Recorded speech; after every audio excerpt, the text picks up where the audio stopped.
নিজের মনকে জানো। মনের বিশুদ্ধতা, আমাদের মতামত প্রকাশের ক্ষমতা এবং তাকে কার্যে রূপায়িত করার ব্যাপারে দৃঢ় সংকল্পবদ্ধ হতে হবে। বর্তমানে সত্য এবং ধর্মের প্রভাব দুর্বল হয়ে পড়েছে। হিংসার প্রভাব শক্তিশালী হয়ে উঠলে তা বিনাশকারী হয়। যখন প্রেমের মতাদর্শ শক্তিশালী হয়, হিংসার প্রভাব ক্ষীণ হয়ে যায়। সেই সময়কেই সত্যযুগ আখ্যা দেওয়া হয়। শ্রীরামের ইচ্ছাশক্তি যখন প্রবলতর হয়ে ওঠে, তখনই রাবণের বিনাশ ঘটে, তার বিজয় ঘোষিত হয়। শ্রীকৃষ্ণের বেলাতেও ঠিক তাই। জীবন যখন প্রতিকূল, কঠিন লড়াইয়ের ক্ষেত্র বলে মনে হয়, তখন আমাদের জ্ঞানের আশ্রয় লাভের প্রতি মনোযোগ দেওয়া উচিত। অর্জুনকেও প্রথমে জ্ঞানে স্থিত হতে, ধ্যানস্থ হতে, তারপর যুদ্ধ করার উপদেশ দেওয়া হয়েছিল। আগে জ্ঞানার্জন করতে হবে, তারপর কাজ করতে হবে। জ্ঞানের অন্বেষণে আমাদের হিমালয়ে যাবার কোনো প্রয়োজন নেই। প্রতিদিনকার কাজকর্মের মধ্য দিয়েই আমরা প্রয়োজনীয় জ্ঞান লাভ করতে পারি।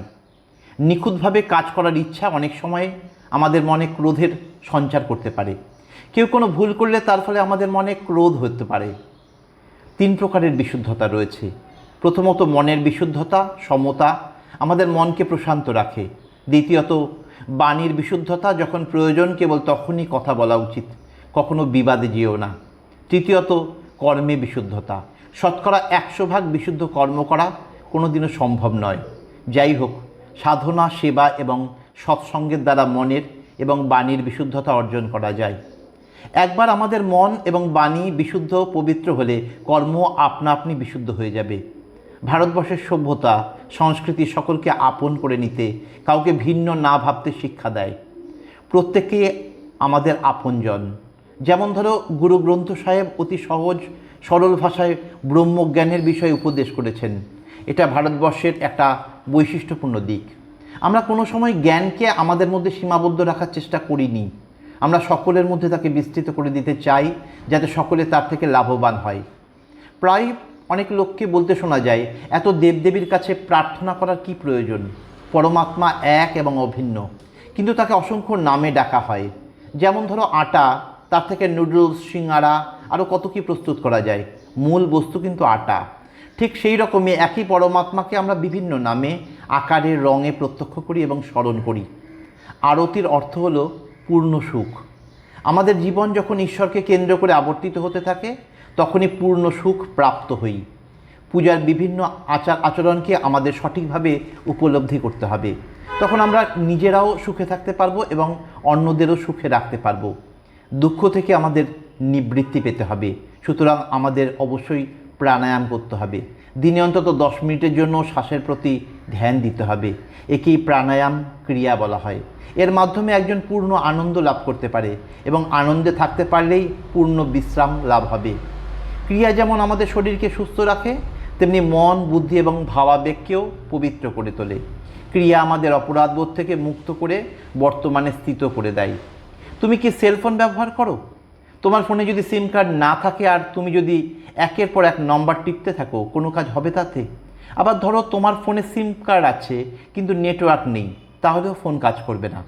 আবার ধরো সিম কার্ড, নেটওয়ার্ক সবই আছে, কিন্তু তোমার ব্যাটারিতে চার্জ নেই, তাহলেও কাজ হবে কি? সাধনা হলো সিম কার্ড, নেটওয়ার্ক হলো বিশ্বাস। যদি তুমি প্রার্থনা করো এবং অভিযোগ করো যে ঈশ্বর তোমার কথা শোনেন না, তার মানে হলো তোমার সিম কার্ড নেই, কোনো প্রার্থনাতেই তখন কাজ হবে না। সৎসঙ্গ হলো ব্যাটারির চার্জ। মন্দির, গুরুদ্বারা হলো চার্জ দেবার জায়গা। মন্দির, গুরুদ্বারা গিয়ে যদি আমরা বিবাদে করি, তাহলে আমাদের অন্তরের পবিত্র শক্তি ক্ষীণ হয়ে যাবে। সেখানে ঈশ্বর কখনো বাস করবেন না।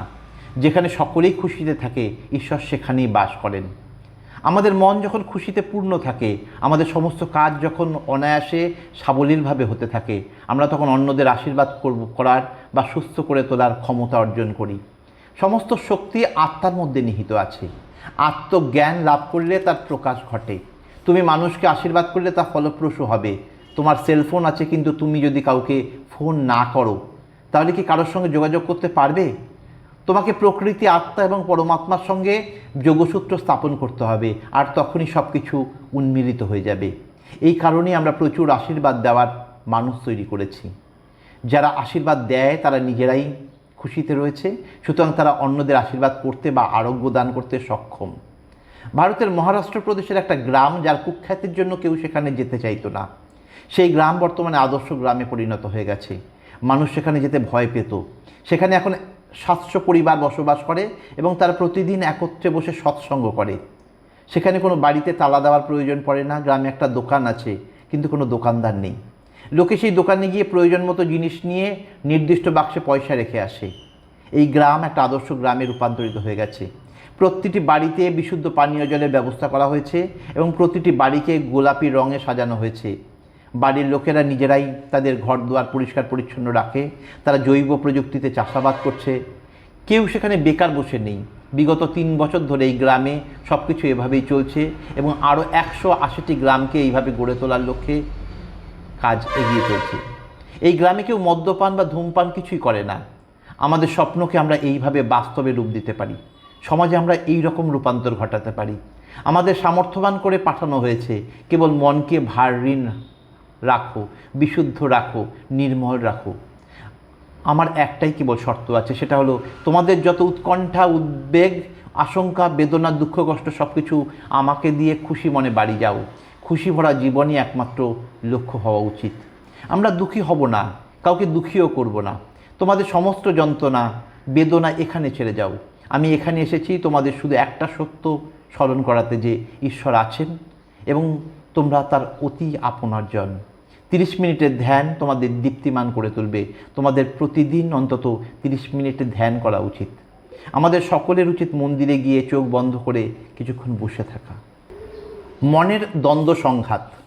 দীর্ঘ সময় ধরে নিরবিচ্ছিন্নভাবে গভীর ধ্যানে নিমগ্ন হতে পারলে আত্মার স্বভাবজাত ধর্মানুসারে জীবন অতিবাহিত করা যায়। গভীর ধ্যান, যখনই তোমরা ধ্যানে বসেছ, লক্ষ্য করেছ, একটু ধ্যান লাগলে কিছু ঘটতে শুরু করে দেয়। চিন্তা আসতে শুরু করে। মনের অন্তঃস্থলে লুকিয়ে থাকা সংস্কারের গভীর ছাপ চেতনার স্তরে ভেসে ওঠে।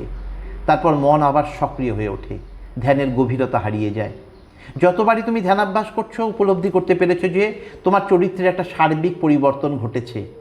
তোমরা যারা ধ্যানাভ্যাস শুরু করেছো, নিশ্চয়ই অনুভব করছো যে যত তোমরা নিরন্তর অভ্যাস করে চলেছো, ধ্যানের প্রক্রিয়া নতুন নতুন পথে গতিলাভ করছে, নিত্য নতুন দিশায় আবর্তিত হচ্ছে, তোমাকে তার নিজস্ব গভীরতায় নিয়ে চলেছে। এটা একটা পদ্ধতি। সুতরাং যতক্ষণ না তোমরা লক্ষ্যে পৌঁছতে পারছো, নিরস্ত হবে না। কি সেই লক্ষ্য? লক্ষ্য হলো সেই স্থিতি বা ভূমিতে আস্থিত হতে পারা, যেখানে ভেতর এবং বাইরের মধ্যে কোনো প্রভেদ থাকবে না এবং নিজের মধ্যে অবিরাম আনন্দের স্রোতকে অনুভব করবে। তোমার উৎসাহে কোনো সময় ভাটা পড়বে না, সদা সতর্ক থাকবে। দীর্ঘকাল এবং গভীর ধ্যানের ফলে তুমি উপলব্ধি করতে পারবে যে জগতে দুই বলে কিছু নেই, সবই এক। তুমি সেই একমেবা দ্বিতীয়াম। ভেতরে বাইরে তুমি বিস্তৃত হয়ে আছো, তাই অদ্বৈত তত্ত্ব। তুমি এই শরীর নও, তোমার ভাবনা, চিন্তা, অনুভূতিগুলো তোমার পরিচয় নয়। তুমি শান্তি স্বরূপ, আনন্দ স্বরূপ। গভীর ঘুমের মধ্যে বৃত্তিগুলি তাদের উৎসে প্রসুপ্ত থাকে। মন যেহেতু সেখানে সক্রিয় থাকে, সেহেতু কোনো প্রকার অলৌকিক শতলব্ধ জ্ঞান লাভ করা সম্ভব হয় না। নির্বিকল্প সমাধিতে অদ্বৈত তত্ত্ব বা ব্রহ্ম অনুভবে ধরা দেয়। ব্রহ্মের মধ্যে ব্রহ্মকারা বৃত্তি নিঃশেষের লয়প্রাপ্ত হয়ে যায়। যদিও গভীর নিদ্রা অনেকটা গভীর ধ্যানের মতো। গভীর নিদ্রাতেও দুয়ের কোনো অস্তিত্ব থাকে না, কিন্তু সেখানে সজাগতা থাকে না।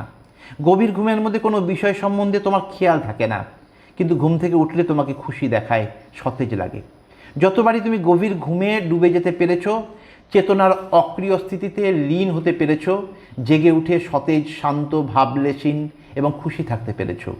সমাধিতে যা অনুভূতি লাভ করা যায়, গভীর ঘুমের মধ্যেও তার কিছু অনুভূতি অবশ্যই থাকে। কিন্তু সমাধি বা গভীর ধ্যান তোমাদের এমন অতিরিক্ত কিছু প্রদান করতে সক্ষম, যা ঘুমের দ্বারা কখনোই লাভ করা সম্ভব নয়। নির্বিকল্প সমাধির অর্থ হলো গভীর ধ্যানের অবস্থা। কয়েক মিনিটের নির্বিকল্প সমাধি ধ্যানের সর্বোচ্চ শিখরে নিয়ে যায়। সেখানে না থাকে কোনো চিন্তার লেশ, না দ্বৈত বোধের ভ্রম।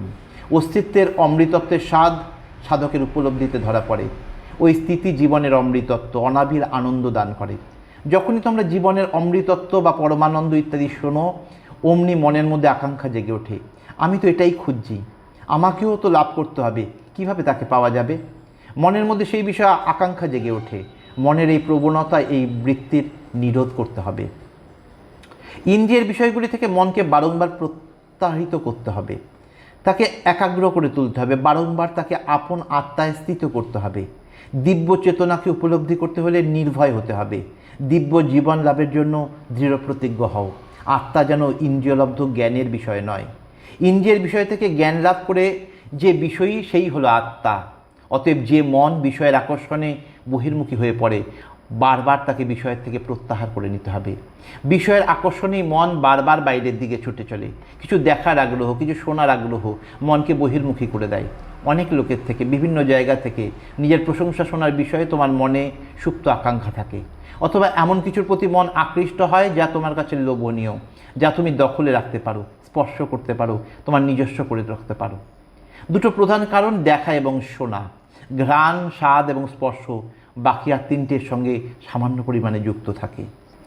যদি তোমার কখনো মনে হয় যে এই মুহূর্তে কোনো কিছু অবলোকন করার আগ্রহ আমার নেই, কোনো কিছু দেখার আগ্রহ আমার নেই, কোনো কিছু শোনার আগ্রহ আমার নেই, কোনো কিছু স্বাদ, গন্ধ বা স্পর্শ নেবার সামান্যতম আগ্রহ আমার নেই, আমি আমার উৎসে ফিরে আসব, তাহলে চারিদিকে ছড়িয়ে থাকা বিক্ষিপ্ত মনকে প্রত্যাহৃত করে গুটিয়ে আনতে হবে, তার উৎসের দিকে পরিচালিত করতে হবে।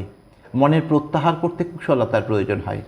যেমন করে কথা বলা শিখতে হয়, গাড়ি চালানো শিখতে বা কম্পিউটার চালানো শিখতে হয়, মনকে আপন উৎস অভিমুখে প্রত্যাহার করে নিয়ে আসার এই অভ্যাসটিকেও ঠিক তেমনিভাবে রপ্ত করতে হবে। এরই নাম সাধনা, এক ধরনের অভ্যাস। এটা তোমার কাছে স্বাভাবিকভাবে এসে উপস্থিত হবে না। একে আয়ত্ত করার জন্য তোমাকে প্রযত্ন করতে হবে, পুরুষাকার করতে হবে। বারংবার মনকে প্রত্যাহার করে আপন উৎসে ফিরিয়ে নিয়ে যাবার অভ্যাস করতে হবে। নির্ভয় হয়ে যাও, অজানার প্রতি আশঙ্কা জন্মায়, এবং তোমার থেকে সব থেকে যা অজানা তা তুমি স্বয়ং। সুতরাং সেখানে আশঙ্কার অবকাশ থেকেই যায়। আমার কি হবে? দিব্যতার স্মরণ, মনন তোমার মন থেকে সংশয়ের ছায়া দূর করে দেবে। এটা সম্ভব যে দিব্যতা সম্বন্ধে কোনো ধারণা ছাড়াই কেউ ধ্যান করতে পারে। যান্ত্রিকভাবে তারা ধ্যানে বসতে পারে, একটা পদ্ধতিগত প্রণালী হিসাবে সব কিছু করতেও পারে, মনও হয়তো শান্ত হয়ে যাবে, কিন্তু শীঘ্রই ভয়, আশঙ্কা এসে মনকে অধিকার করে ফেলবে। সহজে কেউ ধ্যানের গভীরে প্রবেশ করতে পারে না। একটু গভীরে প্রবেশ করলে তখনই ভয় এসে উপস্থিত হয়। কিন্তু ঈশ্বরীয় ভাবকে আশ্রয় করে ধ্যানে বসলে তখন গভীর ধ্যানে চলে যাওয়া সহজ হয়। এই সৃষ্টির মূল রহস্য হলো পবিত্রতা। এই পবিত্রতার গর্ভেই সৃষ্টির কাজ সবার অলক্ষ্যে হয়ে চলেছে। চেতনা অতি পবিত্র।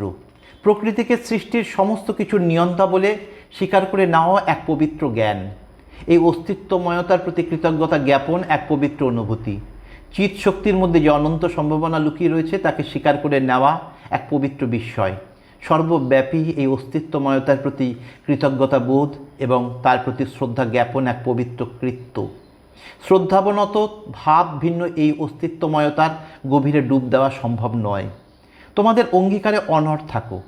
মোটর র্যালিতে দেখবে শুরু থেকে শেষ অবধি রাস্তার দুধারে বিভিন্ন জায়গায় অসংখ্য মানুষ দাঁড়িয়ে প্রতিযোগীদের চিৎকার করে উৎসাহ দিয়ে চলেছে। তাদের এই চিৎকার, উৎসাহ দান প্রতিযোগীদের মধ্যে একটা উদ্দীপনা, প্রাণ শক্তি জাগিয়ে তোলে, তাদের প্রতিদ্বন্দ্বিতায় উদ্বুদ্ধ করে তোলে। মন এই ধরনের অনুপ্রেরণা খোঁজে। অবিচল থেকে এগিয়ে চলো, সব কিছু ঠিক আছে, তোমার কোনো অসুবিধা হবে না। মন বারবার নিরাপত্তা খোঁজে, আশ্বস্ত হতে চায়। মন সর্বদাই জেতা বা হারা উভয় ক্ষেত্রে নিশ্চিত হতে চায়, এবং মন যেখানে তার শক্তি হারিয়ে ফেলে সেখানে এই আচরণ করাটা মনের ধর্ম। এখানে মন প্রেরণা খোঁজে। মনের নাশ করো তার অর্থ হলো দৃঢ় প্রতিজ্ঞ হও। এই ব্যাপারটা আবার সম্পূর্ণ বিপরীত। প্রথমেই যখন তুমি বলছো যে মনের নাশ করো, তখন কি করে তুমি দৃঢ় প্রতিজ্ঞ হতে পারবে? এই মজার রহস্যের মধ্যে সত্য নিহিত রয়েছে। এই বৈপরীত্যের মধ্যে বাস্তবতার প্রকাশ ঘটেছে। এই বৈপরীত্য মনের প্রকৃতিকে স্মরণ করিয়ে দেয়। যখনই তুমি মনকে বিনাশ করতে, বিলুপ্ত করতে চাও, সে বিদ্রোহ করে। সুতরাং দৃঢ় প্রতিজ্ঞ হও, মনের খেলা সমাপ্ত হয়ে যাবে। সূর্যের কিরণে কুয়াশা যেমন বিলীন হয়ে যায়, তেমনি প্রজ্ঞার আলোকে, জ্ঞানের আলোকে অজ্ঞানের বিনাশ হয়। বিদ্যুৎ চমকের মতো একটা শক্তির ঝলক যখন তোমার অন্তরের গভীর স্থল থেকে উৎসারিত হয়, মনের সমস্ত ভাবনা চিন্তার প্রবাহ পুলাপ নিমেষে লয়প্রাপ্ত হয়। মনের তখন আর কোনো অস্তিত্ব থাকে না। তুমি তখন প্রাণ চাঞ্চল্যে ভরপুর হয়ে টকবক করতে থাকো। সূর্যের প্রথম কিরণে কুয়াশার আবরণ যেমন নিশ্চিহ্ন হয়ে যায়, অজ্ঞানের আবরণও তেমনি নিশ্চিহ্ন হয়ে যায়। ইন্দ্রিয়ের বিষয়ের প্রতি আকাঙ্ক্ষাই বন্ধনের কারণ। বিষয়ের প্রতি বিরক্তি মুক্তি। আকাঙ্ক্ষার বীজকে নির্মূল করো এবং অদ্বৈত ভূমিতে উপনীত হও। সেই ভূমি আনন্দময়, ব্রহ্মানন্দ স্থিতি। ইন্দ্রিয়ের বিষয়ের প্রতি আকাঙ্ক্ষাই বন্ধন। মনে হয় যে তাদের থেকে কিছু সুখ পাওয়া যাবে, সুতরাং তারা তোমাকে বন্ধনে আবদ্ধ করে ফেলে। তুমি সেই ইন্দ্রিয় সুখের প্রতি লালায়িত হয়ে যাও এবং পরিশেষে তা তোমার দীর্ঘস্থায়ী যন্ত্রণার কারণ হয়ে ওঠে। ইন্দ্রিয়ের বিষয়গুলো ধর্মই তাই। শুরুতে তারা তোমাকে কিছু সুখের প্রত্যাশায় প্রলোভিত করে। সামান্য কিছু সুখ শুরুতে তুমি লাভ করলে অবশেষে তারা তোমাকে পরিত্যাগ করে যায় এবং তুমি দীর্ঘকাল যন্ত্রণা ভোগ করো। কারণ তখন তুমি বড়শিতে আটকা পড়ে গেছো, না পারছো তার থেকে মুক্ত হতে, না পারছো তাকে ভোগ করতে। ইন্দ্রিয় ভোগ করার সময়ও তো কষ্টদায়ক হয়, আবার এই উপাদানগুলো সরে গেলেও তা যন্ত্রণাদায়ক হোক। তাই যাই করো না কেন সবই কষ্টকর হয়। ইন্দ্রিয় সুখের বিষয়গুলোর ধর্মই তাই। বন্ধনের প্রক্রিয়াতেও একই রকম। বন্ধন আসলে কি? ইন্দ্রিয় ভোগের বিষয়গুলির প্রতি আকাঙ্ক্ষা, আসক্তি, সমস্ত জীবনটাই শিক্ষালাভের এক প্রক্রিয়া। মুক্তি আসলে কি? মুক্তি মানে হলো বিরক্তি, ইন্দ্রিয় ভোগের বিষয়গুলি থেকে বিরত হওয়া, অনাসক্ত হতে পারা। একটা শিশুর লজেন্স বা টফি অথবা একটা আইসক্রিমের জন্য বায়না ধরে, তাদের জীবনে ওটাই গুরুত্বপূর্ণ বিষয়। লজেন্স না পেলে সে চিৎকার করবে, মাটিতে গড়াগড়ি দেবে, দরজায় মাথা ঠুকবে, মেঝেতে ঘুষি মারতে থাকবে। কেবল একটা লজেন্সের জন্য সে সব রকম করতে শুরু করে দেবে। কিন্তু একজন প্রাপ্তবয়স্ক মানুষের কাছে ব্যাপারটা হাস্যকর লাগবে। সে যদি একদিন খাবার নাও পায় তাহলেও কিছু মনে করবে না, তার জন্য সে ডাক ছেড়ে কাঁদতে বসবে না। একদিন খাবার না পেলে তুমি ভাববে ভালোই হয়েছে, একদিন খাবার না খেলে আমার ওজন কিছুটা কমবে। কিন্তু একটা শিশু কখনই এরকমভাবে ভাববে না বা করবে না। সে যদি খাবার না পায় তাহলে চিৎকার করে কাঁদতে বসে যাবে। ব্যাপারটা তার কাছে খুবই দুঃসহ ঠেকবে। এরই নাম বিরক্তি। বিরক্তি তাহলে কি? যে কোনো সুখের প্রলোভনের প্রতি উদাসীনতা, কোনো আকর্ষণ না থাকা। যদি কিছু না পাওয়া যায় তো কি হলো, এই ভাব। সুখের কামনা বাসনা থেকে মুক্ত হতে পারাই প্রকৃত মুক্তি। দুঃখ কষ্ট কখনো তোমাকে বাঁধনে বাঁধে না, সুখের বাসা তোমাকে বন্ধনে আবদ্ধ করে। বন্ধনই সর্বদা যন্ত্রণা দেয়। যদি তুমি বন্ধনে বাধা পড়ে থাকো, সেটা তোমার দুঃখ দুর্দশার কারণে নয়, তোমার সুখের প্রতি আকাঙ্ক্ষার কারণে। সুখের প্রতি আসক্তি থেকে মুক্তি হতে পারাই হলো মুক্তি। ঘৃণা ত্যাগ করার অতটা প্রয়োজন নেই, যদি পারো আকাঙ্ক্ষাকে ত্যাগ করো। তোমার অন্তরে যে কামনা বাসনার বীজ লুকিয়ে রয়েছে তাকে দগ্ধ করো, আর তখনই অন্তরে যে ব্রহ্ম অদ্বৈত তত্ত্ব সুপ্ত রয়েছে, যা তোমার সহজাত, তার অভ্যুদয় হবে। তোমার অন্তরে একটা সিংহাসন পাতা রয়েছে, কেন সেখানে গিয়ে আরোহণ করবে না? ওটা তো তোমার জন্যই তৈরি। তুমি তার বদলে শতচ্ছিন্ন মলিন বস্ত্রে ভিখারির মতো যা তোমার একান্ত নিজস্ব তাই ভিক্ষা করে চলেছ। ভিখারি বৃত্তি বন্ধ করো। কামনা বাসনা ভিক্ষা করা ছাড়া আর কিছু নয়। জাগো, তুমি স্বয়ং রাজা। কি সুখের আশায় তুমি ঘুরে বেড়াচ্ছ? রাজার সমস্ত সম্পত্তি তোমাকে ইশারায় অবিরাম ডেকে চলেছে। সে সমস্ত তোমার পদতলে এসে হাজির হবে। কামনা বাসনার দাস হয়ে থেকো না।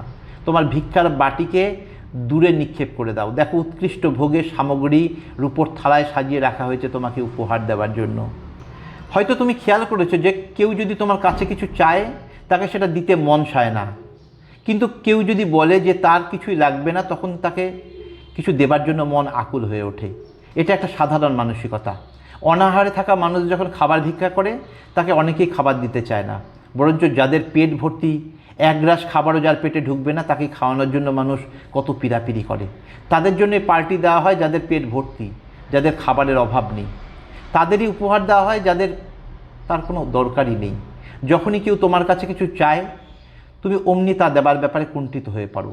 সমগ্র জগতে জাতি ধর্ম সভ্যতা নির্বিশেষে এই ঘটনা চলেছে এবং এটা সত্য। প্রকৃতিও একই ধর্ম অনুসরণ করে। যত কিছু তুমি প্রত্যাশা করবে, কামনা করবে, তোমার কামনার বস্তু তোমার থেকে ততই দূরে সরে যাবে। আর যখনই তুমি সব কিছু প্রত্যাখ্যান করে আপন অন্তরে স্থিত হয়ে যাবে, আত্মস্থিত হয়ে যাবে, জগতের সমস্ত কিছু বহু গুণে তোমার সামনে এসে হাজির হবে। প্রভু যিশু তাই একটা কথা বলেছেন, যাদের আছে তাদের আরও দেওয়া হবে, আর যাদের নেই তাদের যেটুকু আছে সেটাও কেড়ে নেওয়া হবে। এটাই প্রকৃতির ধর্ম। ইন্দ্রিয় ভোগের বিষয়ের প্রতি আকৃষ্ট হয়ে তারা পিছনে ছুটে বেরিও না। হৃদয় গুহায় স্থিত হয়ে বিশ্রাম নাও। তোমার প্রয়োজনীয় সব কিছু তোমাকে দেওয়া হবে। আগে সেই ভূমির খোঁজে প্রবৃত্ত হও, বাকি সব কিছু অনায়াসে তোমার করায়ত্ত হবে। মনে সংকল্প বা বাসনার থেকেই এই জগতের উৎপত্তি। এই বাসনার ত্যাগ হলেও জগৎ বিনাশপ্রাপ্ত হবে। বাসনা এব সংসার ইতি সার্বা বিমুঞ্চতা তত্ত্যাগ বাসনাত্মগত স্থিতিরদ্দ যথা তথা। অষ্টাবক্র গীতা। সংকল্পের বিনাশী মোক্ষ বা মুক্তি। আমাদের জীবন কিছু অভিপ্রায় অথবা বাসনার সমষ্টি ছাড়া আর কিছু নয়। প্রতিটি পদক্ষেপের মধ্যে, কাজের মধ্যে কিছু অভিপ্রায় বা ইচ্ছা রয়েছে। তোমার তৃষ্ণা পেয়েছে, তুমি জলপানের জন্য রান্নাঘরে গেলে। তোমার গাড়ি চালানোর ইচ্ছা হলো, সুতরাং তুমি গাড়িতে গিয়ে বসলে। জীবন বাসনার দ্বারাই চালিত হচ্ছে, আর মন যদি হাজার বাসনার দ্বারা ভারাক্রান্ত হয়ে পড়ে, সেই মনে সব কিছু এলোমেলো হয়ে যাবে। তার কারণ হলো বাসনাগুলি পরস্পরের বিরোধিতা করে চলে। মনের মধ্যে অসংখ্য চিন্তা জেগে উঠলে মন পুরোপুরি বিভ্রান্ত হয়ে পড়বে, কারণ এক একটা চিন্তা এক এক দিকে মনকে টেনে নিয়ে যাবে, ফলে মন দিশাহারা হয়ে পড়বে। যখন তুমি ভাবলে যে গাড়ি নিয়ে কোথাও যাবে, পরক্ষণে আরেকটা চিন্তা এসে হাজির হলো, না আজ আর গাড়ি বার করবো না। মন দ্বন্দ্বে দ্বিধাকীর্ণ হয়ে পড়লো। প্রথমে দুপা এগিয়ে গিয়ে আবার দুপা পিছিয়ে এলে, ফলে কোথাও পৌঁছতে পারলে না। বেশিরভাগ মানুষই এইরকম দ্বিধা দ্বন্দ্বে অশান্ত, বিভ্রান্ত হয়ে রয়েছে, কারণ মন তাদের নিয়ন্ত্রণে নেই। কোথায় গেলে আরও সুখ পাওয়া যাবে, আরও সুখ পাওয়া যাবে, এই বাসনাই তাদের মনকে দ্বন্দ্ব সংঘাতে বিভ্রান্ত করে ফেলে। জাগো, সচেতন হয়ে যাও। যা কিছু তুমি আকাঙ্ক্ষা করছো, তারা সুখ বা খুশির বদলে তোমাকে আরও বেশি কষ্ট যন্ত্রণা ছাড়া আর কিছু দেবে না। মনের পছন্দের বিষয়টা কি? নিকৃষ্ট থেকে নিকৃষ্টতম বিষয়ের প্রতি মন আকৃষ্ট হয়। মনের এই চরিত্রকে বুঝে নিতে পারলে তখন সব দ্বিধা দ্বন্দ্বকে ঝেড়ে ফেলে বিশ্রাম করতে পারবে। চেতনা তখন নিঃসংকল্প হয়ে যাবে। মন যখন দ্বন্দ্বাতীত অবস্থায় স্থির হয়ে যায়, সেই স্থিতি হলো নিঃসংকল্প অবস্থা। চেতনার নিঃসংকল্প স্থিতি হলো আনন্দের স্থিতি, দ্বন্দ্বাতীত ভূমি। যখনই মনে কোনো সংকল্প জেগে উঠবে, তা তোমার প্রশান্তি, আনন্দ, ধীরতাকে বিনষ্ট করে দেবে। বাসনার প্রভাবেই জগৎ বিস্তৃত হয়ে চলেছে। তোমার আপন বাসনার ভিত্তিতেই মনের গতি প্রকৃতি অনুসারে তুমি গড়ে তুলছো তোমার নিজের জগৎ। লোকে তোমার ব্যাপারে কি ভাবছে তাই নিয়ে আকাশ কুসুম কল্পনা করছো। তারা তোমার সম্বন্ধে কোনো কিছুই ভাবছে না। তাদের মনে তোমার কোনো স্থানই নেই, কারণ তারা প্রত্যেকে তাদের আপন আপন চিন্তার জালে জড়িয়ে রয়েছে, উদ্বিগ্ন হয়ে রয়েছে। তুমি তোমার নিজের জগৎকে তৈরি করেছো এবং তাতেই বন্দী হয়ে রয়েছো। তোমার নিজের তৈরি খাঁচা থেকে তোমাকে মুক্তি দিতে হবে। অন্য কোনো কিছু তোমাকে সাহায্য করতে পারবে না। জেগে ওঠো, সচেতন দৃষ্টি মেলে দেখো যে সব কিছু কেবল তোমার চিন্তার খেলা। সুন্দর কিছুর প্রশংসা বা কুৎসিত কিছুর প্রতি তোমার বিরাগ, সবই কেবল চিন্তার খেলা। তোমার আকাঙ্ক্ষা বা বিরূপতা সবই মনের অবিরাম বিচারের স্রোতে এক একটা ঢেউয়ের মতো। সেগুলোকে কেবল নগণ্য বিচার বলে উপলব্ধি করতে শেখো, তুমি মুক্ত হয়ে যাবে। চিন্তাকে চিন্তা হিসাবে চিহ্নিত করতে পারাটাই মুক্তি। চিন্তাকে বাস্তব বলে ভ্রমিত হলে তখনই তার জালে আবদ্ধ হয়ে পড়বে। তোমার এবং সত্যের মধ্য দিয়ে চিন্তার প্রভাব বয়ে চলেছে, এই বাধাকে সরিয়ে ফেলো। তখন সুন্দর কিছুকে সুন্দর বলে অনায়াসে প্রশংসা করতে পারবে এবং তার মধ্যে কোনো আকর্ষণজাত বোধ থাকবে না। বিক্ষেপ এবং একাগ্রতা উভয়ই মনের বিষয়। বিক্ষোভ বা একাগ্রতা উভয়ের সীমার বাইরে আত্মার প্রতিষ্ঠান। এই চৈতন্য অবস্থা সর্বদা বিশুদ্ধ, পবিত্র এবং অপরিবর্তনীয়। এর মধ্যে কখনো কোনো বিকার উৎপন্ন হয় না। আত্মোপলব্ধি করতে পারলে আর ধ্যানের প্রয়োজন পড়ে না। তোমাকে সমাধি লাভের জন্য প্রয়াস করতে হবে না। সব কিছু অনায়াসে পরিত্যক্ত হয়ে যাবে। একবার সমস্ত আকাঙ্ক্ষা অথবা বিরূপতাকে ত্যাগ করতে পারলে আত্মার বিস্তৃত অবসরে প্রবেশ করতে পারবে। সেই পরিসরে না থাকে কোনো দেয়ালের প্রতিবন্ধকতা। প্রবেশের জন্য প্রয়োজন পড়ে না কোনো জানলা অথবা দরজার। সব কিছু সেখানে অবাধ। পূর্বাগ্রহ প্রসূত কিছু বদ্ধ ধারণা তোমার মনে প্রতিবন্ধকতার দেয়াল তুলে তোমাকে আটকে রাখে। তাই দেয়ালের ওপারে যাওয়ার জন্য কোনো প্রয়োজন হয় দরজার। যখন কোনো ধারণার অবকাশ থাকে না, দেয়ালের আড়াল থাকে না, দরজারও প্রয়োজন পড়ে না, তুমি সম্পূর্ণভাবে মুক্ত হয়ে যাও। তখন ধ্যানের প্রয়োজন পড়ে না, কারণ ধ্যানও মনের সঙ্গে সম্পর্কিত। সেই ভূমিতে আরূঢ় মন সর্বদা নিষ্কলঙ্ক, নিরঞ্জন, বিষয়হীন, নির্বিতর্ক। কোনো বিকার তাকে স্পর্শ করতে পারে না।